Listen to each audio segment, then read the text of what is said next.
Every October, I have the same reading ritual that completely changed spooky season for me. These specific books get me through October every year. And today, I'm sharing what actually works for me. Not the social media perfect version, but the real books I reread and the ones I'm adding to my TBR to avoid overwhelm. When October gets overwhelming, I have three books that never fail me. First is The 13th Tale by Diane Setterfield. I discovered this one during a really homesick period when I was traveling constantly, first for school, then work. And at the time, I was really feeling completely untethered to anything. And this book really became my anchor. There's something about Setterfield's storytelling that just feels like you're being wrapped by the world's largest, coziest, but also spookiest blankets. So every time I open it now, I'm transported back to that feeling of finding home in a story when I desperately needed one. And then there's Practical Magic by Alice Hoffman. Now, I find myself making herbal tea every time I reread this. And it's kind of become my October ritual because basically it's October in literary form. We have witchy, it's warm, it's full of sisterhood and magic that really feels protective rather than scary. And there's something about me making herbal tea because that kind of feel like a witch's brew to me because you can switch up flavors, get different colors and all the feels. And my holy grail is Rebecca by Daphne du Maurier. Chapter 2 still gives me actual chills, and I've reread this book at least over a dozen times. Plus, who can forget that iconic first line, Last night, I dreamt I went to Mandalay again. Come on, it's pure vibes. Sometimes I reread the whole thing, sometimes it's just a few chapters, but it wouldn't be October for me without visiting Mandalay. But let me know in the comments, what's that one book that makes October feel like October for you? I really need to know. But I also want to talk about my horror journey because that is also a part of my October reading. And here's the thing, I didn't start out as a proper horror reader. I tiptoed into it, and it really started in the early 90s. Now, I don't know how many of you are familiar with The Whitby Witches by Robin Jarvis. That seaside folklore really creeped me out in the best way. And then Goosebumps also came out around the same time, I think early 90s. And I was really hooked on those books. My nan bought them for me all the time. And they were the books that really taught me that spooky could also be fun. And then later, I graduated to the real influences, like Shirley Jackson's The Haunting of Hill House, and we also have Henry James' The Turn of the Screw.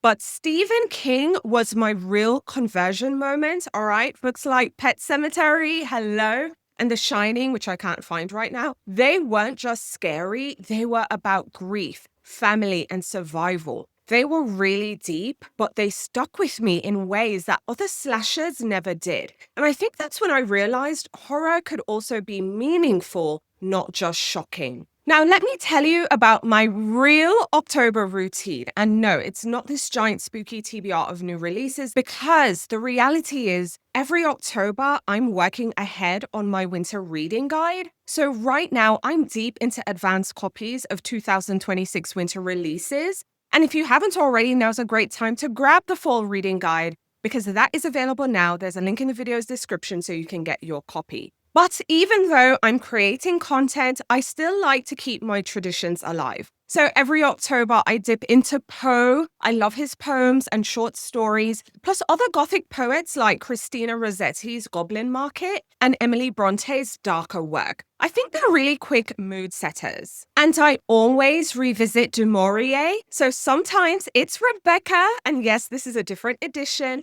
but sometimes I also go back to my cousin Rachel because it wouldn't feel like October without Du Maurier's atmospheric magic. Now, this year, I have some super exciting additions to my reading list. I can't wait to read the Penguin Speculative Fiction Special Editions. Now, I've reread Dracula a million times, so odds are I'm not rereading that one this year. But I've never read The Vampire by John Polidori or Camilla by Sheridan Le Fanu. Hope I'm saying their names right. But those are vampire cornerstones I somehow missed. Plus, I'm excited for The Gilda Stories by Joel Gomez. And this has a black vampire, which again, I can't believe I didn't know about it. And it's completely new to me, so I'm looking forward to reading it. But I also want to talk about reading pressure during this time of year because the truth is, I feel that whether you have little ones or not, there's just something inherently busy about this time of year. So, yes, there's back to school season, like I said, if you have little ones, but even if you don't, I also feel like this is a time of year when the holiday season is in full swing and we always have something to do or there's something we're celebrating once September comes around. And when it comes to my reading life, even though I'm reading to create content,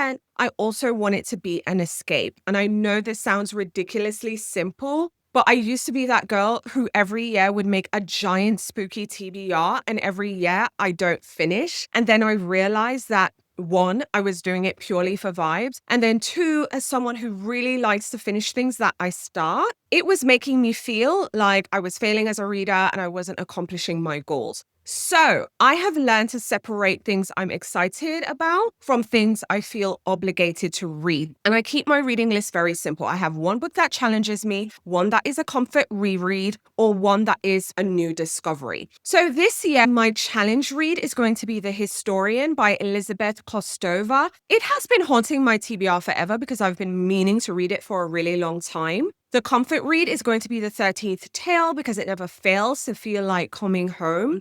And then the discovery read is going to be The Gilda Stories because I'm really excited about this one. But also sometimes short story collections are just absolutely perfect because you can read a story and close the book without feeling guilty and then go back at a later time to pick up on another story too. So my story collections is The Birds by Daphne du Maurier and Other Stories because there are a lot more stories in this one. I also have queued up Don't Look for Me Now by Daphne du Maurier. Again, yes, I have two du Mauriers because again, I love her. I really do. And then I also have The Ghost Stories by Edith Wharton. I return to these every so often as well. So sometimes it's good to just have a quick win that you can grab for in a short story so you don't have the long-term commitment that a novel requires. So with all that in mind, that balance keeps me excited instead of pressured. So October is going to feel a lot better because reading is going to feel like a treat and not homework. But let me know in the comments if you've read any of these books I've shared today, and let me know your favorites and the ones you're planning to add to your TBR. So those are the October books that get me through spooky season every year. Some of them saved me during tough times, and some I revisit like rituals. And of course, I have some brand new ones I'm really excited to try. Now, if you haven't already, now is a great time to check out my fall personal curriculum because I've shared a lot of things that I'm planning to do this season, from books I'm reading to things I'm cooking, puzzles, crafting, hobbies, and more.